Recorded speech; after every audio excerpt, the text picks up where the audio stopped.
Hello, guys. It's Monday, August the 24th, 2020. Good morning, and poof, just like that, the weekend is gone, and we're back. So it's Miss Bland, and we're going to go over today's lesson. Remember for roll call, remember for your attendance to make sure that you get Miss Bland the documentation she needs for your activity so you can be counted present.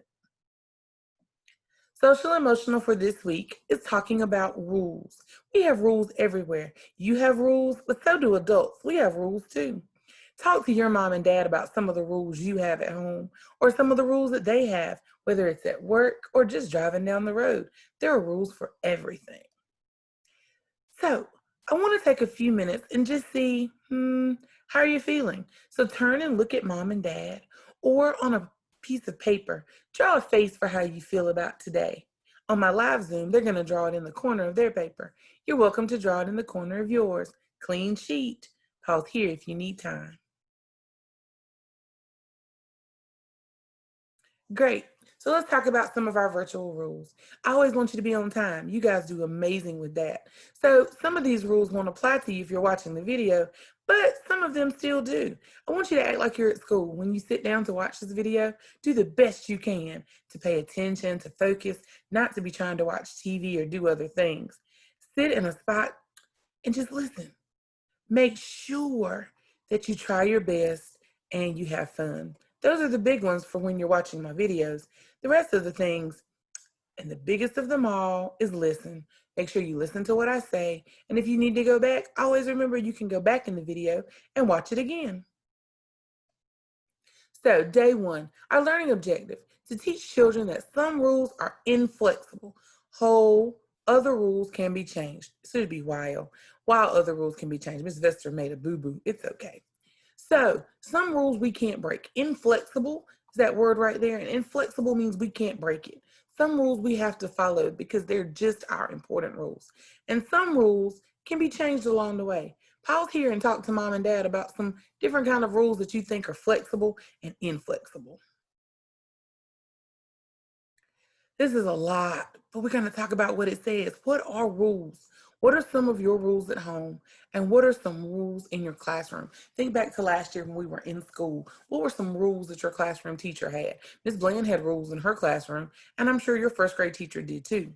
Rules tell us how to behave. Some rules should always be followed so that people don't get hurt or have something bad happen to them. Don't steal, don't cheat, and tell the truth are rules that should always be followed.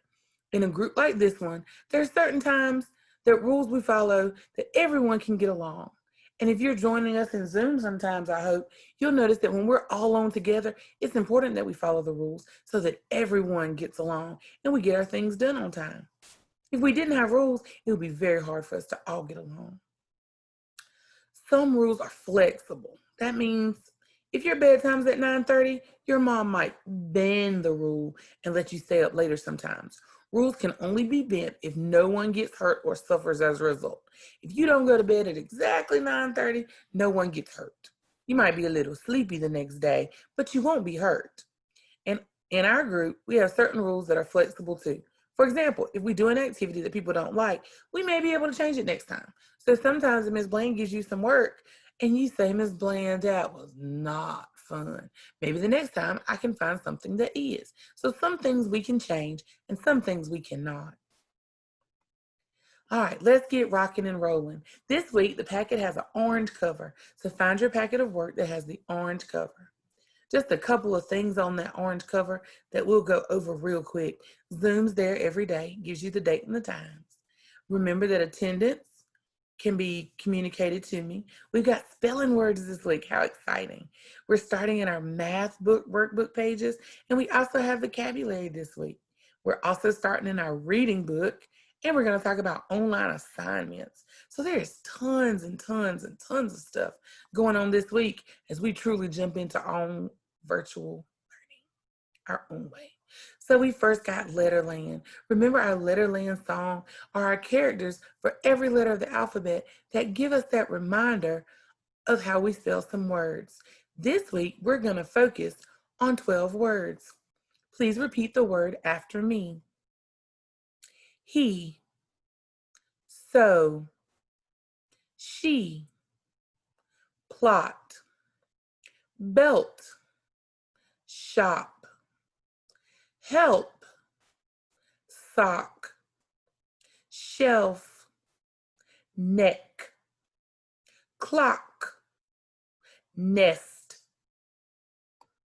Pause here if you need to do them again. Try them one time by yourself. Pause here and give it a shot. See what you can do without Miss Bland. So for your Letterland assignment in your notebook, you'll turn to a clean page.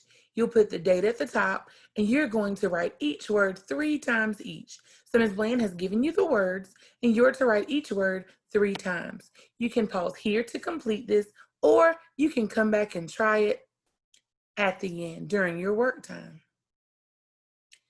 So you should have picked up your Reading Wonders book. So glad you did. I'm excited for us to get started in our book. If you'll turn to page 18 and 19, that's where we're going to begin.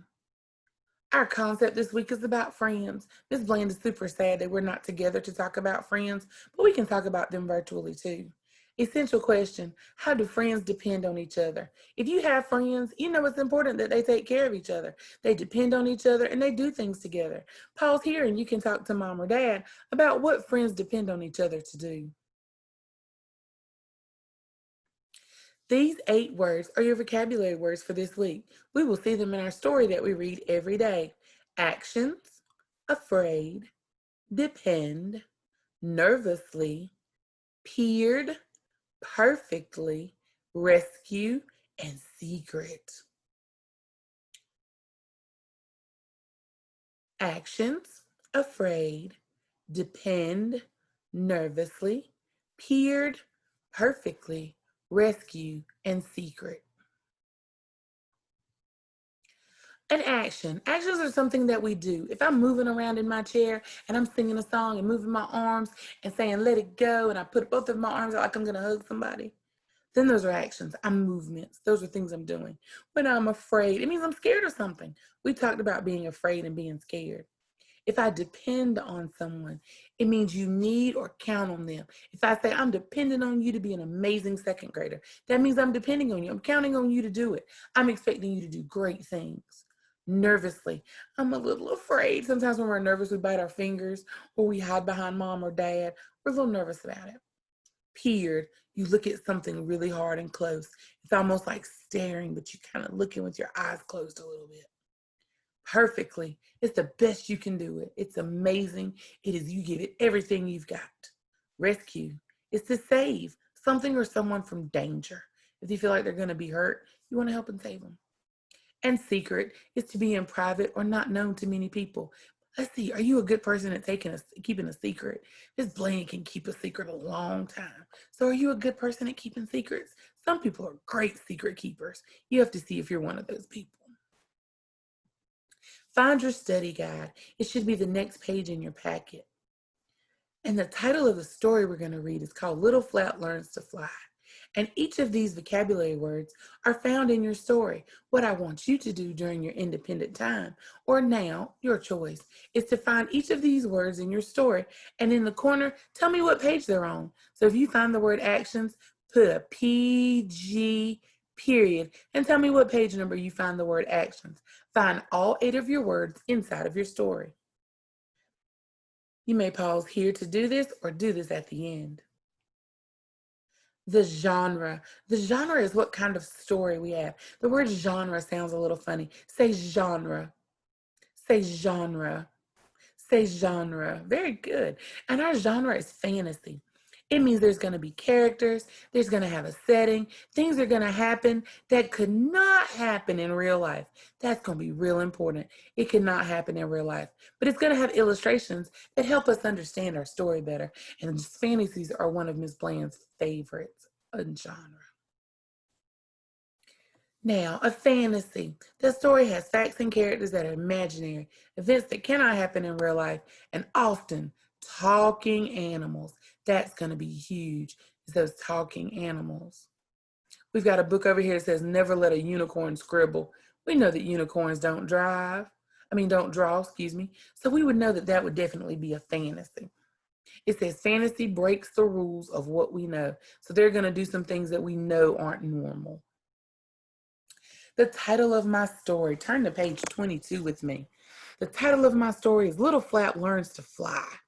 And my essential question says, how do friends depend on each other? Read how Little Flap depends on his friends.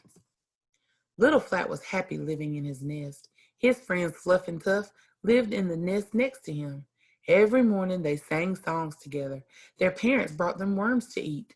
One day Fluff asked, can we get our own worms? Tuff said, we can if we learn to fly. Fluff said, yes, let's learn to fly. You think you'd want to learn how to fly? I don't know. So let's look. You've got questions. So I'm going to read all 4 of your questions, and I want you to pause here, and I want you to answer all 4 questions. Who are the characters that we've met so far? There were 3. What's the setting? Where are they in the story? How do you know this story is a fantasy? Already, we've only read 2 pages, 1 page actually. How do we know that this story is a fantasy? Something has already happened that we talked about with animals in a fantasy story. Those animals did something that we said made that story fantasy. What was it? And the last one, what do you think will happen next? Don't turn the page and cheat. I want you to make a guess. It's called a hypothesis. I want you to guess what you think is going to happen. They want to eat worms. And they say, yes, let's get our own worms and let's see how it happens. Pause here to complete these 4 questions. All right, let's look back at our book at page 24. Little Flap peered over the edge of his nest. It was very high up. When he looked down, the ground seemed very far away. He felt scared. He was too afraid to tell his friends about his fear, so he kept his feelings a secret. Ooh, I see vocabulary words. Hope you're putting those page numbers. Fluff said, let's practice flapping our wings. It will make them strong. Watch. Tuff and Little Flap watched Fluff. Then they copied her actions. Soon it was time to fly. Little Flap could no longer keep her feelings a secret. He asked, will I fall? I don't want to get hurt. Tuff said, you can depend on Fluff and me. We're your friends. Fluff said, I have an idea. We will go first and show you how. Then you can try.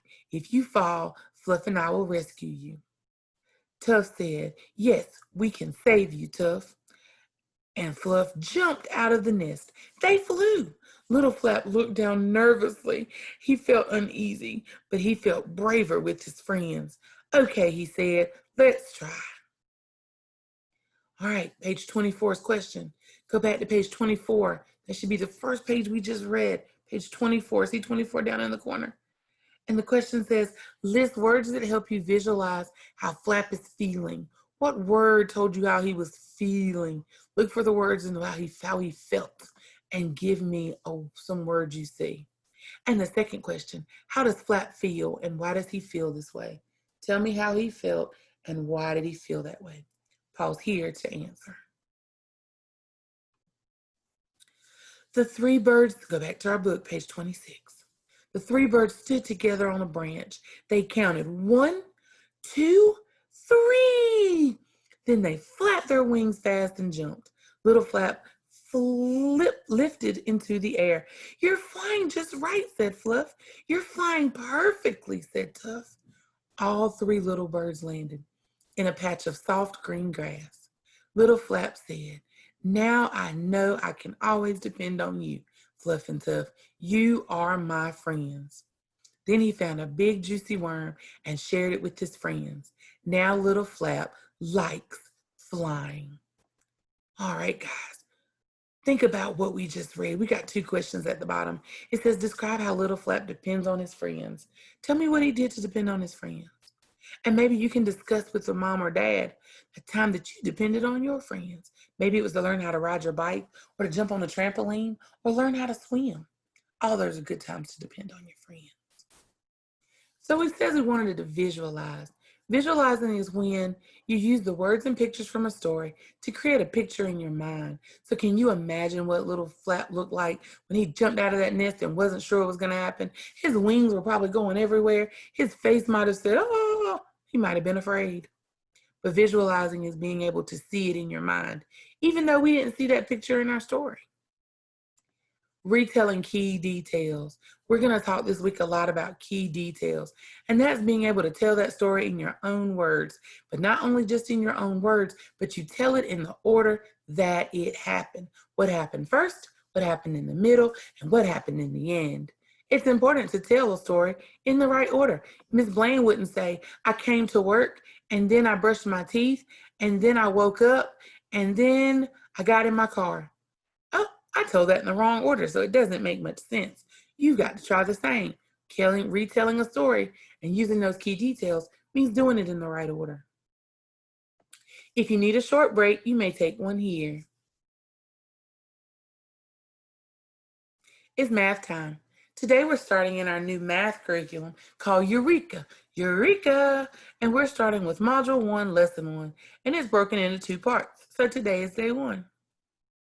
We're going to talk about making tens and adding to 10. That's the lesson objective for today. So in your packet, you have a page that looks like mine. Up at the top, please write Monday objective, make/add tens. Pause here if you need time to write. All right, we're going to start easy. We're going to do something called a fluency practice. What's going to happen is we're going to do the first fluency practice.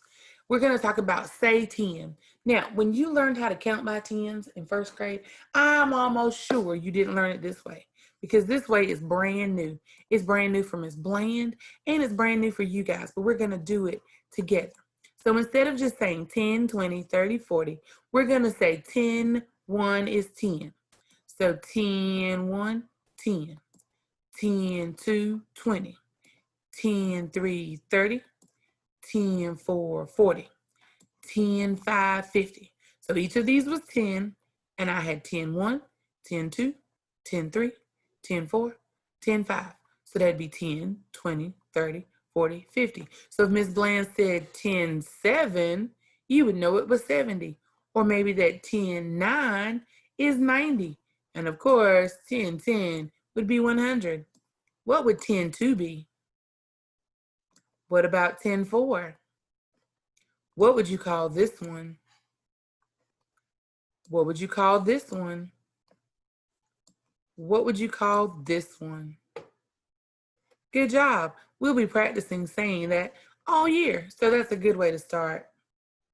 Now, at the top, tell me, just give a couple of quick notes. 10, 1 is 10, 10, 4 is 40, 10, 8 is 80. Pause here to get that written down. Now, let's do something called a sprint. If you were out in PE with Mr. D, when we talk about sprinting, we talk about running. We're not going to run around the table or anything. Oh, no.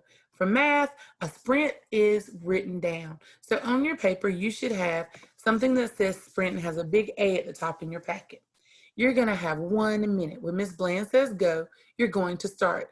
Don't cheat. You will do every problem that you can on that page in 1 minute. Once the 1 minute timer goes off, please do not keep writing. Once the timer stops, Miss Bland needs you to stop. So when the timer quits, you can begin. Good luck, you have 1 minute. If you don't know a problem, skip to another. Moms and dads, if you're watching with them, please don't help.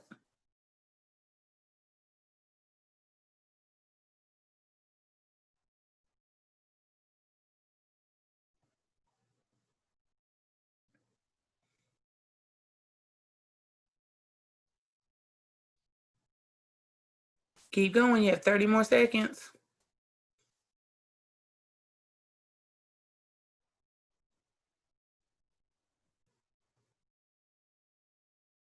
"20 more seconds, you're doing amazing. Keep it up."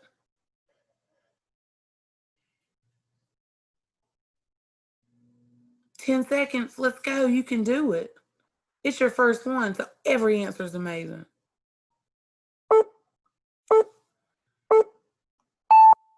Stop, stop, stop. Put that pencil down. No cheating, no continuing. Stop, stop, stop. Miss Bland can almost see you. Don't do that. There you go. Put it down. Good job. So you're stopping.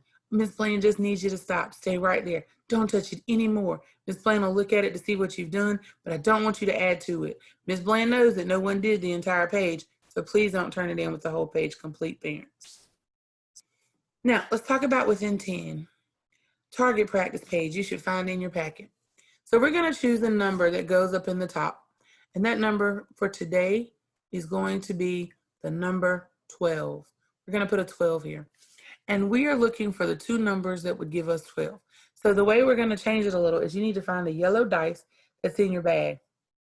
And you need to take that yellow die out, and I need you to roll it. So when you roll your die, Miss Bland has a die in her hand. And when I roll my die, it landed on 4. So I would put a 4 in the circle. And your goal is to find what number would go here so that my answer would be 12. Well, Miss Bland knows that if this is 4, 5, 6, 7, 8, 9, 10, 11, 12, I know that my number would be 8. So I'm going to put my 8 here, and I'm going to circle around it. Then I'm going to roll my die again. And if I get the number 1, and I'm trying to get to 12, then I know this number is 11. Complete the target page with the goal of 12. Even if you roll the same number, you just write it again. It's great practice. Pause here to complete. Number bonds. Number bonds are our subject, our skill objective for today, and it's being able to show those numbers with a bond. Now, I'm pretty sure you saw number bonds in first grade, so these won't be very hard. Parents, there is a quick review video listed on the presentation slide if they do need additional reminder. 10, my number is 10, my whole is 10, and 10 has 2 parts. In order to have 10, hold up 10 fingers and put down 4 of them. How many fingers do you have left? The correct answer was 6. If you're still showing 6 fingers, that is the missing part of my bond. You would fill in the number 6 in this missing part. Hold up 10 fingers. Take down 7. How many fingers are still up? 3. 3 is my missing part. Let's try another one. If I have 10 and I take down 1, how many still are part of what's my other missing part? The correct answer, if you said 9, great job. And the last one should be easy peasy lemon squeezy. You've had 10. If I take down 5, what is my missing part? You got it, it's 5. So flip back to that page in your packet, and at the bottom, draw a number bond for me. We're gonna put one on here so we can remember what our rules need to be about remembering the bond that makes that part whole. So draw your 3 circles, and there's 2 little lines here that connect them. I know they're very light, but hopefully you can see them. And I want you to do one of these 2 bonds. You can choose whether you do the 10 and the 6 or the 10 and the 8, and do it. Pause here to complete. Great.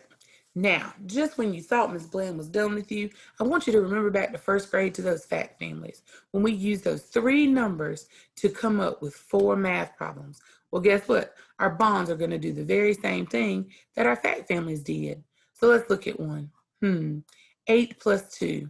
8 and 2. 8 fingers, 2 more. Ms. Bland got 10, so 10 would go on my line. 2 plus 8. That's the reverse of 8 plus 2, so I know that's 10 as well. 10 minus 2, which means there's a 10 here and a 2, which makes an 8 here. I use the same 3 numbers to get 2 addition and 2 subtraction problems. Try this one in your mind. Can you imagine what the bond would look like? Where the 10 would go? Where the 6 and the 4 would go? Pause here and discuss with mom or dad where you think they would be. All right, now flip back to that math page. I want you to try one on your own. You're doing 3, 7, and 10. Make sure you draw the number bond, and you also write down the 4 math problems. Make sure you answer them and that your answers are correct. Pause here to complete.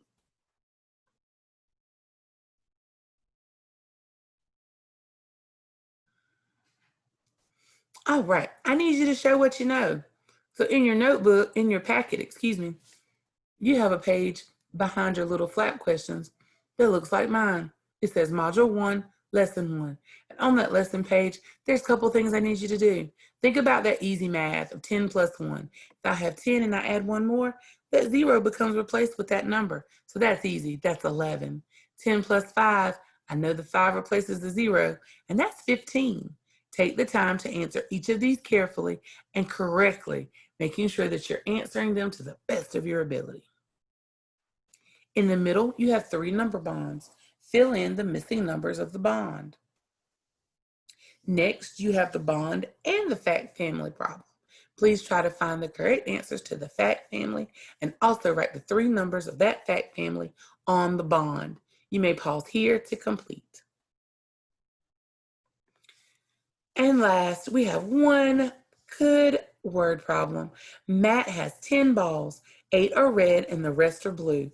How many blue balls does Matt have? Draw a number bond in my box and write the math equation on the line.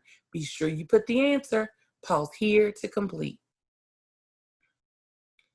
Let's debrief. Let's go back and think about everything we've learned today. Number bonds, making 10, fact families. That was a lot for our first day of the second week of school. Let's close out with a good question. What do you hope to get better at in math this year? Well, Ms. Bland's going to make a goal with you. Eureka Math is new for Ms. Bland. Ms. Bland's been teaching a long time, and this is the first time I've taught the Eureka way. So Ms. Bland's goal this year is to get better at being able to teach Eureka as I go through it as you do. So that's going to be my goal. Pause here and think of a goal that you have for math this year. And lastly, we're almost done, so we have to have an exit ticket. And our exit ticket was going to go at the bottom of where you wrote your spelling words 3 times each. Down at the bottom of that very same page, I want you to draw me 2 number bonds. You can draw any 2 number bonds you want. It can be one that we've done today that deals with the number 10, or maybe you want to try 12, or maybe you want to try 20, or maybe you want to try 7. Just make sure you have 2 number bonds that give me the part whole, and it's correct. Great job in math today. I'm so proud of you for making it through your first Eureka lesson. You rock.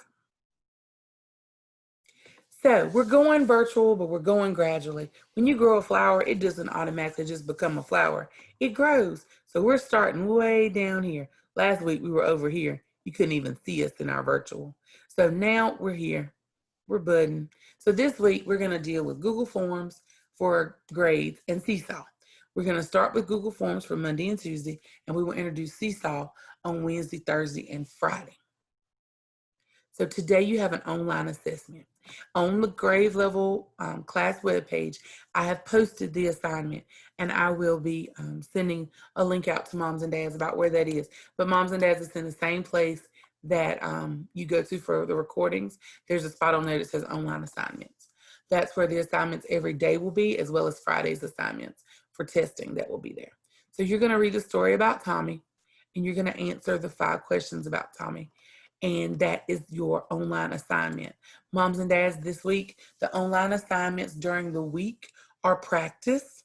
The online assignments for Friday will be graded. The online assignments for this week, Monday through Thursday, are practice. The online assignments on Friday will be graded. Next week, week 3, all online assignments will be graded. But this week, it is just Friday. It's work time. So if you have anything that you haven't finished, maybe you need more time on math, maybe you need more time with Letterland, whatever it is you need to finish, now's your time. You can pause here and get those things done. Or you can see all the rest of the cool information I have and then do it. But make sure whatever you do, that you look over everything. You see those big eyeballs? Look over all of your work. We don't want any easy mistakes. Make sure you visit the Bailey Specials and you do your activities each day so that you can turn in your exit ticket on Friday. With my Zoom babes, I come back at 12 o'clock. And this week, we're going to be talking about math practice on our paddles, and we're going to be talking about fluency. Because next week, Ms. Bland is going to start meeting with everybody, usually in really small groups, and Ms. Bland is going to have you start reading to her. So we're going to practice a little bit of that during the afternoon sessions. So remember, attendance matters. If you come to the Zoom, you're good to go. If you're watching this video, I need you either to submit to me the study guide sheet completed, the Letterland words 3 times each, or a math packet sheet, one of the pages in the packet that was math. If you'll submit one of those to me, then that will be your attendance for today. So talk about a great job. Talk about being awesome. Talk about you being amazing. Let's talk about it. Talk about it. Get it? Talk about it. Air hugs and kisses. You guys did a great job. For my online viewers that watch my videos, thank you for being attentive and doing all your work. You rock. Now, the next slides are what the afternoon group is doing. If you want additional practice, let the video keep going. If you're done, you may close out here. Fluency. I can read accurately with expression and understand what I read. That's huge. Moms and dads, if you want to do the paddle game, it's just simply holding up the paddle, having them do addition and subtraction facts to 20. We really need to master 20 in these first couple of months as we move forward to some much larger numbers. So if we can master 0 to 20, that's a great step in the right direction. Fluency. I can read accurately with expression and understand what I read. It's important that we read with fluency. We don't want to sound like a robot when we read the book because we would get tired of reading. So it's important that we learn to read with fluency so that when we read so that others want to hear us read. So Ms. Bland has given you 3 passages: Sam the Cat, My Teddy Bear, and What is a Pal? You may choose to read these 3 out loud for fluency. Moms and dads, you can time them and see how long it takes them to read them. You can have them read it and you can correct them and have them read it again. There's tons of ways to practice fluency. Week 3, I will be setting up times even for the people that watch my videos because I need to hear them read. I kind of need to see where they are as we start talking about small group help in the afternoon and ways that we can reach the needs of some of the kids. So I need everybody to read to me. So these are going to be some practice days this week. So if you're welcome to join a Zoom in the afternoon, if it's possible, and go over some practice skills about reading for fluency. But these are 3 passages that you're welcome to use. You can pause and read them a couple times. Just as good practice, they're very short. These are first grade passages. I didn't want to overwhelm anyone on the first day of practice. So these are first grade level. They should be read with fairly little assistance and with great understanding. Parents, you're welcome to ask them, we call them the 5 W questions: who, what, when, where, why. After they've read the passage, that's a great way to practice comprehension on the end of fluency. Talk about a great job. You guys are amazing. You managed to do all of the work and you did it virtually. I'm super proud of you. I hope that you have a great afternoon. Make sure you get your assignment to Ms. Bland before you go to bed tonight, or that mom and dad get it to me before they go to bed. And we will see each other screen to screen tomorrow. Same time, same place. Can't wait. Have a wonderful, wonderful day. And remember, if you need anything, just let Ms. Bland know.